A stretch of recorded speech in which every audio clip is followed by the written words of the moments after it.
Olá, sejam todos bem-vindos ao curso de Interpretação Bíblica. Eu sou o professor Israel, é um prazer tê-los aqui novamente para a nossa segunda aula. Para a gente começar essa segunda aula, eu preciso que você siga então 4 orientações que eu gostaria de lhe explicar agora. Primeira orientação, eu quero que você escolha uma pregação que está disponível no YouTube. Qualquer pregação, de qualquer pregador, independente do tema, ou do assunto, ou do tempo. Segunda coisa, eu quero que você assista essa pregação completa, do começo ao fim, apenas a pregação. E aí o que você vai fazer? Você vai utilizar a ficha de avaliação que eu lhe entreguei para essa segunda aula e você vai avaliar essa pregação que você escolheu a partir dos seus próprios critérios. Então você vai sentar em frente ao seu aparelho smartphone, tablet, televisão ou computador. Você vai escolher essa pregação, você vai ouvir ou assistir essa pregação. Enquanto isso, na ficha de avaliação, você vai escrever a sua própria avaliação da pregação que você escolheu, usando os seus próprios critérios e a partir do que você pensa ser importante ou não, fazendo os seus comentários mais diversos. E aqui vem o quarto pedido que eu tenho a lhe fazer. Eu preciso que você faça isso, porque essa ficha de avaliação, ela vai servir exatamente para que eu consiga verificar o seu aprendizado no final do curso. Essa pregação que você escolheu, você vai estar avaliando ela agora, no início do curso. Você vai escrever toda a sua avaliação, o que você acha da pregação que você escolheu, os seus comentários. Você vai me entregar a sua ficha de avaliação. E no final do curso, a partir então da tríade hermenêutica, já tendo passado a você essas questões interpretativas, você vai avaliar essa mesma pregação, só que usando os critérios interpretativos que eu tiver lhe ensinado aqui durante o curso. Então, no final do curso, o que nós vamos ter? Nós vamos ter 2 fichas. A ficha antes do aprendizado e a ficha posterior ao aprendizado. E aí será, para mim, pessoalmente, uma oportunidade de verificar o que você aprendeu e para você mesmo também uma possibilidade de verificar que mudanças consideráveis você reparou em relação à pregação e que aprendizados você teve sobre o que é pregar. Tudo bem? Então o que eu preciso que você faça agora? Eu preciso que neste momento você aperte pause nessa aula, vá lá no YouTube, escolha essa pregação, assista essa pregação e com a ficha na mão, faça a sua avaliação.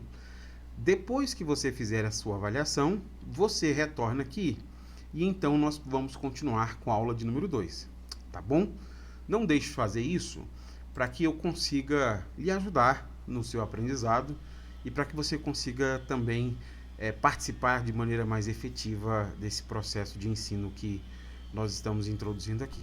Então eu espero você daqui a pouco para que a gente retorne para a aula de número 2.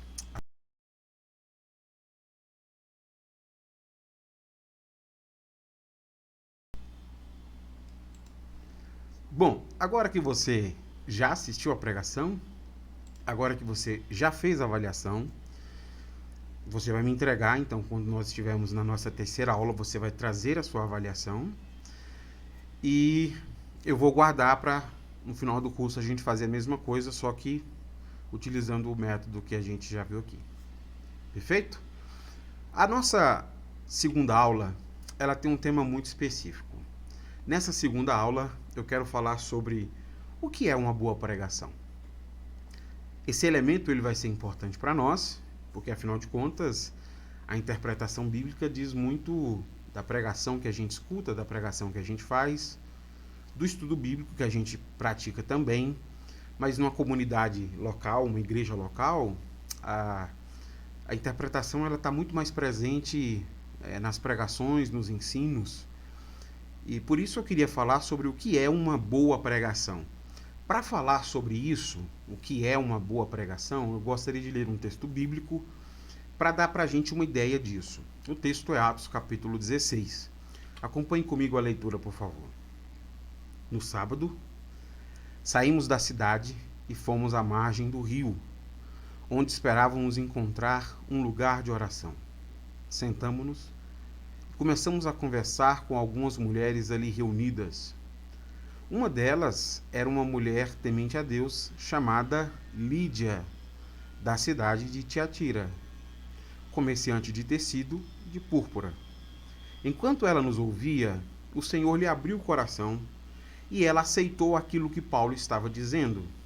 Foi batizada, junto com sua família, e pediu que nos hospedássemos em sua casa. Se concordam que creio de fato no Senhor, venham ficar em minha casa, disse ela, e insistiu até que aceitamos. Esse texto que eu acabei de ler, sobre ele, eu queria lhe fazer duas perguntas referentes ao que nós acabamos de ler. Primeira pergunta. O texto diz para a gente que haviam várias mulheres que escutaram o sermão de Paulo, mas apenas uma delas foi convencida por aquelas verdades. Qual o nome dessa mulher? Exatamente, Lídia. Segunda pergunta. O que aconteceu para que Lídia aceitasse as palavras de Paulo como verdade? Você conseguiu perceber isso? Se precisar, dá uma lida novamente no texto. Aperte pause, leia novamente e me responda. O que aconteceu para que Lídia aceitasse as palavras de Paulo como verdade? É isso que está aí. A Bíblia diz pra gente que Deus lhe abriu o coração. E aqui então, depois de ter lido essa história, nós chegamos a um objetivo importante e um fato contundente sobre a pregação. O impacto diferenciado do sermão sobre as pessoas se deve à obra do Espírito Santo sobre elas. O que quero dizer com isso? É que o que faz o sermão ser extraordinário é a ação do Espírito Santo sobre o pregador e sobre as pessoas que escutam para convencê-los daquela verdade. Então, uma pregação extraordinária é uma pregação que diz muito mais respeito sobre a ação do Espírito Santo do que sobre o desempenho de um pregador. E veja como Paulo trata sobre essa questão quando escreveu a sua carta à igreja de Tessalônica. 1 Tessalonicenses 1:5, Paulo diz assim: Pois quando lhe apresentamos as boas novas, não o fizemos apenas com palavras, mas também com poder, visto que o Espírito Santo lhes deu plena certeza de que era verdade o que lhes dizíamos. E vocês sabem como nos comportamos entre vocês e em seu favor. Ou seja, um sermão excelente depende sempre da ação do Espírito Santo agindo no coração das pessoas. Não depende do pregador. Eu acho que é aqui que a gente se perde em muitos círculos pentecostais. Em muitos momentos, os pentecostais pensam que o que fará o sermão ser extraordinário será a performance do pregador, a sua desenvoltura, na sua eloquência. Como diz um amigo meu, ele mandar as pessoas levantar a mão, dar glória, barulho, extravagâncias diversas. Isso não é a verdade bíblica. Não diz respeito ao pregador gritar ou não.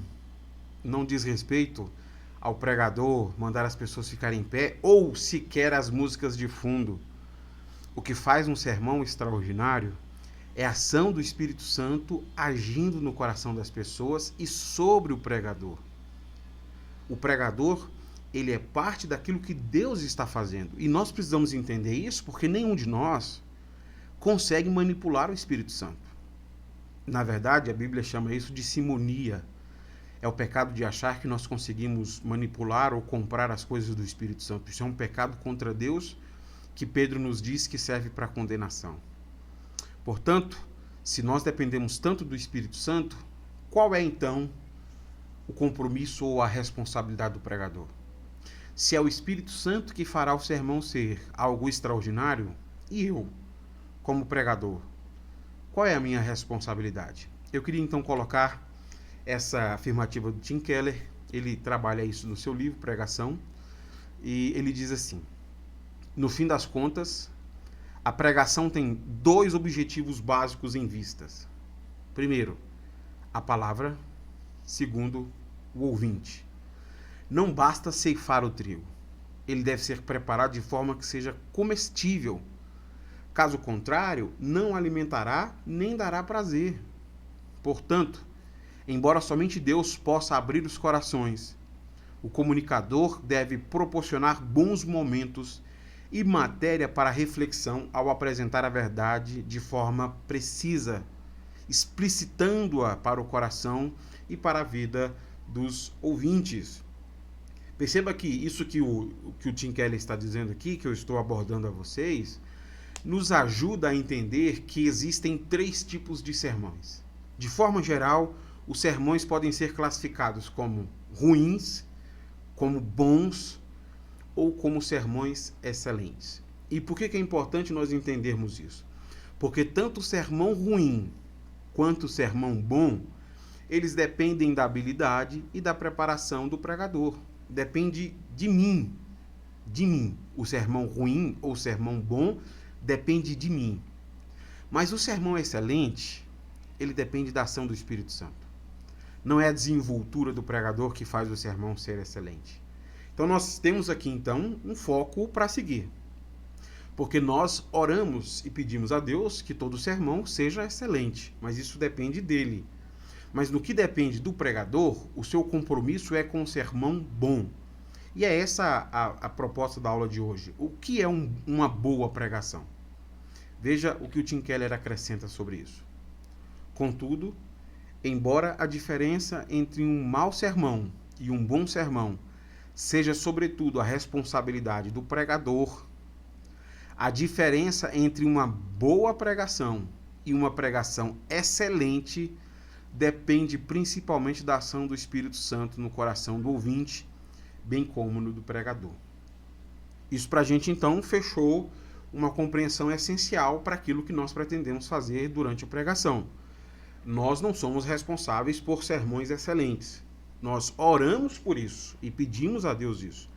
Mas nós somos responsáveis pelos sermões bons ou ruins que são pregados. E aí eu queria retomar aqui na aula de hoje a metáfora que eu apresentei a vocês na aula passada.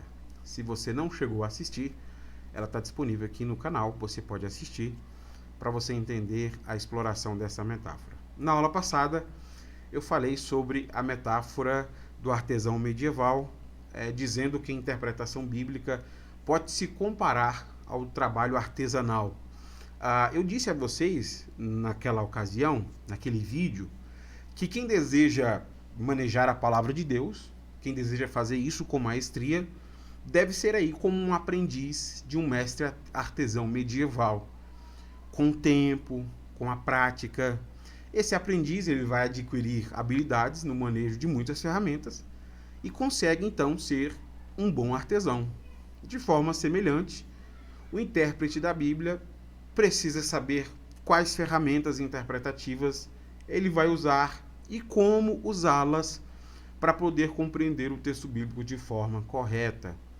E aí, explorando então a metáfora que eu disse na aula passada, quando a gente percebe o artesão, a gente percebe que depois dele se dedicar com aquelas ferramentas ao seu artesanato, o artesão vai ter então a responsabilidade de apresentar a sua obra para apreciação das pessoas. Ele fez o seu trabalho e o trabalho pronto vai ser entregue às pessoas para apreciação. Aquela obra feita pelo artesão, ela possui um valor estético, ela possui um sentido, ela possui um propósito. Quando as pessoas entram em contato com esse artesanato, elas precisarão ter a sua atenção atraída, isso por meio das suas capacidades sensoriais, compreender esses elementos que o artesão tentou expressar por meio da sua arte, os elementos de estética, de sentido, os elementos de propósito. De forma semelhante, é isso que um artesão das palavras faz.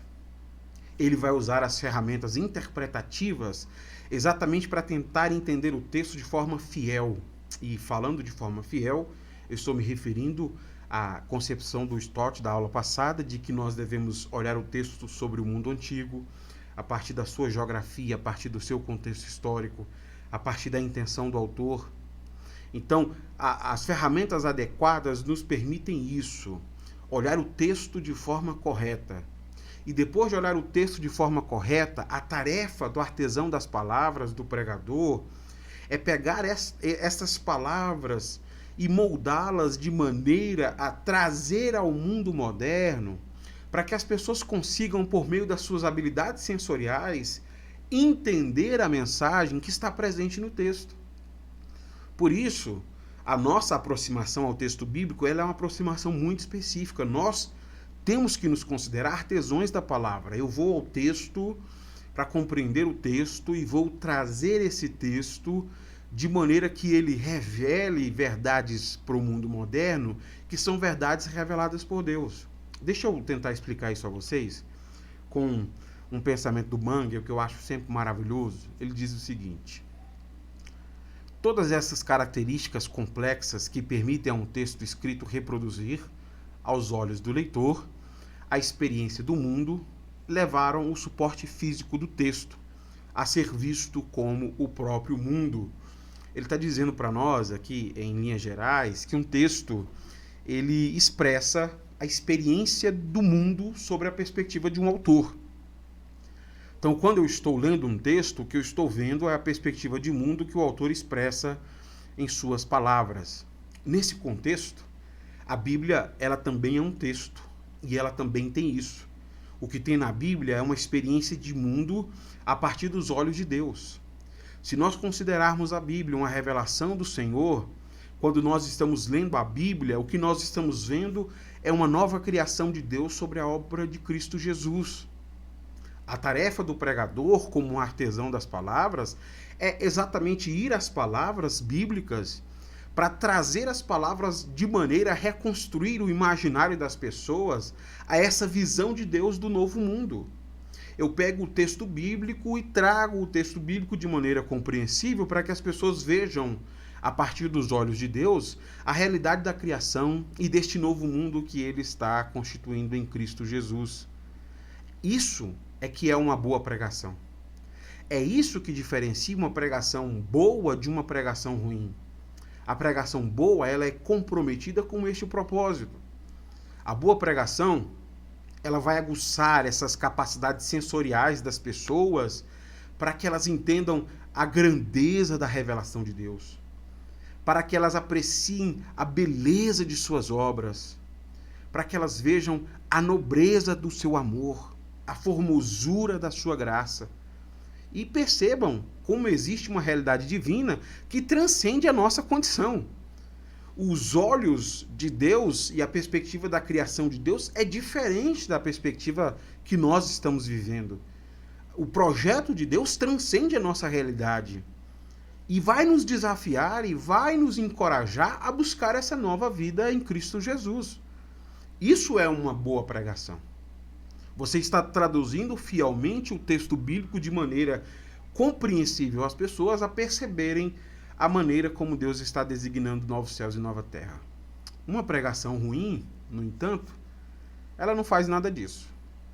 Ela serve, às vezes, ao entretenimento. Mas ela não abre os olhos de ninguém para realidades transcendentes. Ela não fala de um mundo que Deus está restaurando a imagem de Cristo. Ela, muitas vezes, faz apenas cócegas nas idiosincrasias das pessoas, nos seus vícios, nos seus egoísmos, nos seus ódios interiores e coisas desse tipo. Por isso, é muito importante estabelecer aqui uma baliza para a nossa tarefa como artesãos da palavra. O pregador cristão tem um limite estabelecido para ele.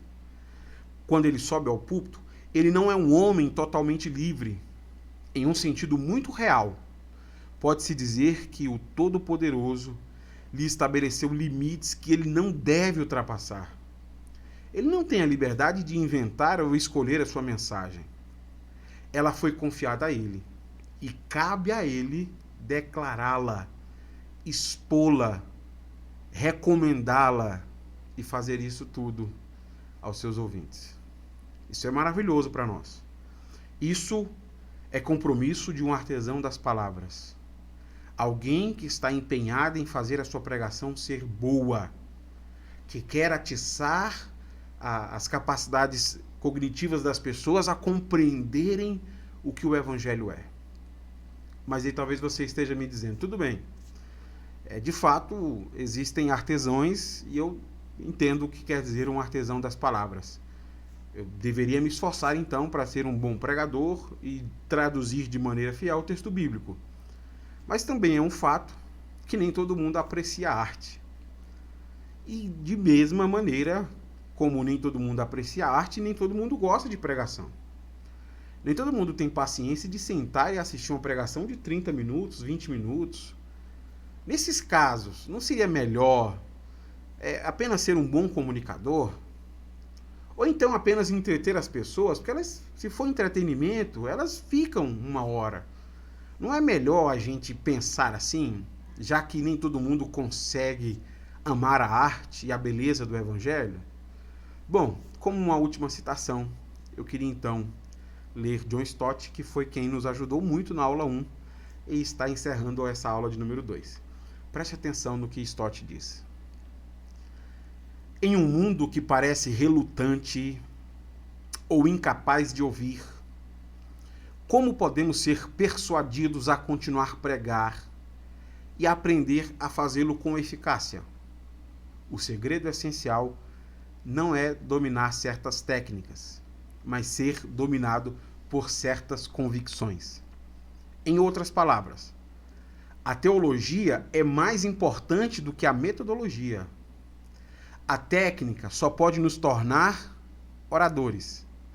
Se queremos ser pregadores, precisamos de teologia. Sensacional, né? Isso merece um uau, um compartilhamento talvez. O seu compromisso é ser um bom pregador, porque você entende que o que tornará a pregação excelente será a manifestação do Espírito Santo enquanto o Evangelho é transmitido. E por isso Paulo nos estimula a pedir aos irmãos, orem também por mim, para que no abrir da minha boca destemidamente eu torne conhecido o mistério do Evangelho. Mas, se durante a pregação Deus não fizer o seu sermão excelente, pelo menos o seu sermão será bom. E é esse o grande desafio para todo pregador. Ser um artesão que faz boas pregações. Foi um prazer tê-lo aqui comigo. Eu espero que você decida fazer este curso. Se for assim, eu aguardo você para a nossa aula de número 3. Deus abençoe a todos. Até lá.